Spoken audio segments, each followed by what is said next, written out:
नमस्कार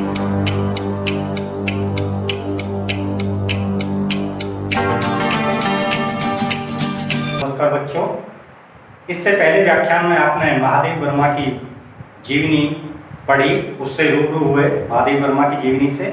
और आज उन्हीं के द्वारा लिखित ये हिंदी गद्य का जो पाठ है भक्तिन, बहुत ही रोचक पाठ है, इसको आप ध्यान से सुनते रहेंगे।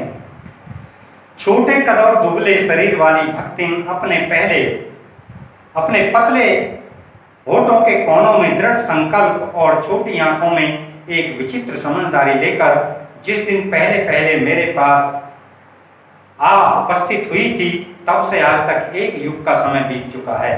पर जब कोई जिज्ञासु उससे इस संबंध में प्रश्न कर बैठता है, तब वह पलकों को आधी पुतलियों तक गिराकर और चिंतन की मुद्रा में टुड्डी को कुछ ऊपर उठाकर विश्वास भरे कंठ से उत्तर देती है, तुम 50 का बताई, यह 50 बरिस से संग रहित है। इस हिसाब से मैं 75 की ठहरती हूँ और वह 100 वर्ष की आयु भी पार कर जाती है। इसका भक्तिन को पता नहीं।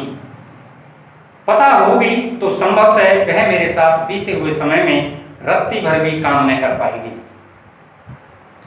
मुझे तो विश्वास होता जा रहा है कि कुछ वर्ष और बीत जाने पर वह मेरे रहने के समय को खींचकर 100 वर्ष तक पहुंचा देगी, चाहे उसके हिसाब से मुझे 150 वर्ष की असंभव आयु का भार क्यों न ढोना पड़े।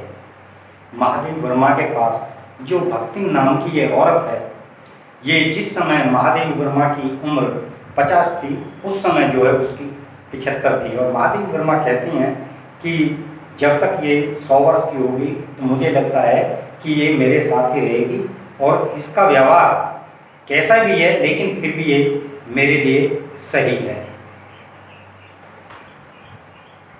सेवक धर्म में हनुमान जी से स्पर्धा करने वाली भक्तिन किसी अंजना की पुत्री न होकर एक अनाम धन्या गोपालिका की कन्या है। नाम है लक्ष्मी अर्थात लक्ष्मी। इस भक्तिन का नाम लक्ष्मी है और लक्ष्मी अपने आप को जो है किसी राम के भक्त हनुमान से कम नहीं समझती है। महादेव वर्मा की सेवा में इस तरीके से जुटी रहती है और कंपैरिजन करती है, तुलना करती है कि जैसे हनुमान जी राम के भक्त थे, उसी तरीके से महादेवी वर्मा के चरणों में समर्पित है भक्तिन, जिसका नाम है लक्ष्मी। पर जैसे मेरे नाम को विशालता मेरे लिए दुर्वह है, वैसे ही लक्ष्मी की समृद्धि भक्तिन के कपाल की कुंचित रेखाओं में नहीं बन सकी। वैसे तो जीवन में प्राय सभी को अपने अपने नाम का विरोधाभास लेकर जीना पड़ता है, पर भक्तिन बहुत समझदार है, क्योंकि वह अपना समृद्धि सूचक नाम किसी को बताती नहीं। बच्चों, इसमें क्योंकि भक्तिन का नाम जो है वो लक्ष्मी है, और लक्ष्मी जो है अगर आप जानते हो तो समृद्धि सूचक है, क्योंकि लक्ष्मी का शाब्दिक अर्थ होता है धन, और धन संपदा से जो ये इसका नाम है लक्ष्मी। लेकिन वो कभी भी किसी को अपना वास्तविक नाम नहीं बताती है। ऐसा क्यों है? इसका कारण ये है क्योंकि वो दरिद्रता में जी रही है और नाम उसका उसके माता पिता ने रख दिया लक्ष्मी। तो इस बात से वो जो खिन्न रहती है और इसलिए अपने नाम को कभी किसी के सामने नहीं बताती है।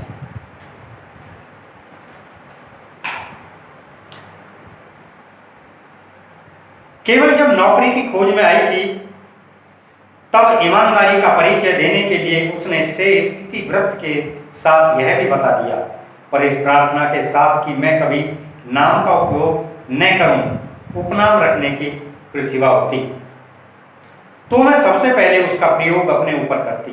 इस तथ्य को वह देहातिन क्या जाने। इसी से जब मैंने कंठी माला देखकर उसका नया नामकरण किया, तब वह भक्तिन जैसे कवित्वहीन नाम को पाकर भी गदगद हो उठी। महादेव वर्मा ने उनका जब नाम पूछा तो उसने अपना असली नाम नहीं बताया, लेकिन महादेव वर्मा कहती है कि इसका इतना अच्छा नाम है, फिर भी ये बताने में संकोच करती है। भक्तिन के जीवन का इतिवृत्त बिना जाने हुए उसके स्वभाव को पूर्णतः क्या अंशतः समझना भी कठिन होगा। भक्तिन एक ऐसा किरदार है, ऐसा पात्र है, ऐसा चरित्र है कि उसके इतिवृत्त कहते हैं इतिहास को, उसके जीवन के इतिहास को समझना बहुत मुश्किल है। और उसका स्वभाव जो है वो पूर्णतः क्या, उसके स्वभाव को थोड़ा भी समझने में कोई भी व्यक्ति नाकाम रह सकता है। वह ऐतिहासिक झूंसी में गांव प्रसिद्ध एक सूरमा की इकलौती बेटी ही नहीं, विमा की किंवदंती बन जाने वाली ममता की छाया में भी पली है। 5 वर्ष की वह में उसे हंडिया ग्राम में एक संपन्न गोपालक की सबसे छोटी पुत्रवधू बनाकर पिता ने शास्त्र से 2 पग आगे रहने की ख्याति कमाई और 9 वर्ष से युवती का गौना देकर विमाता ने बिना मांगे पराया धन लौटाने वाले महाजन का पुण्य लूटा। 9 वर्ष की आयु में लक्ष्मी की जो शादी कर दी गई और उसके बाद उसका गौना भी कर दिया गया। पिता का उस पर अगाध प्रेम होने के कारण स्वभावतः ईर्ष्यालु और संपत्ति की रक्षा में सतर्क विमाता ने उनके मरणांतक रोग का समाचार तब भेजा जब वे मृत्यु की सूचना भी बन चुका था। रोने पीटने के अपशगुन से बचने के लिए सास ने भी उसे कुछ न बताया।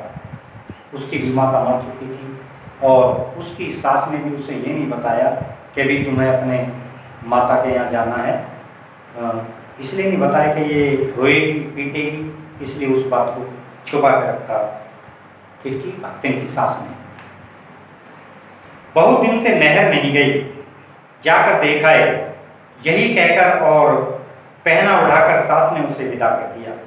यानी कि उसे असलियत बात नहीं बताई और जो है उसको ये कह दिया भी तुम्हें काफ़ी दिन हो गए अपने गांव में गए हुए, जाओ आप जो गांव होके आओ, पता नहीं वहाँ पे आपके माता पिता ठीक हैं या नहीं हैं। तो उसे अच्छा कपड़े पहना दिए और उसे विदा कर दिया। इस अप्रत्याशित अनुग्रह ने उसके पैरों में जो पंख लगा दिए थे वे गांव की सीमा में पहुंचते ही झड़ गए। हाय लक्ष्मी, हवाई की अस्पष्ट पुनरावृत्तियां और स्पष्ट सहानुभूतिपूर्ण दृष्टियां उसे घर तक ठेल ले गई, पर वहां न पिता का चिन्ह शेष था, न विमाता के व्यवहार में शिष्टाचार का आदेश था। दुख से शिथिल और अपमान से जलती हुई वह उस घर में पानी भी बिना पिए उल्टे पैरों ससुराल लौट पड़ी।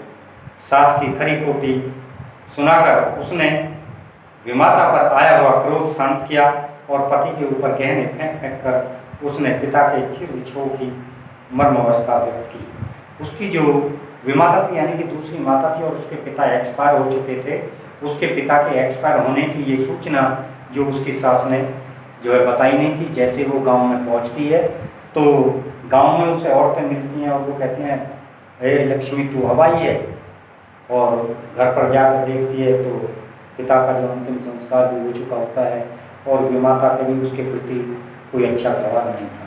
तो बच्चों, ये आज महादेवी वर्मा द्वारा लिखित जो भक्तिन का पहला भाग हमने आपको पढ़ाया। इसके बाद नेक्स्ट व्याख्यान में आपसे बात करेंगे आगे की। तब तक के लिए धन्यवाद, नमस्कार।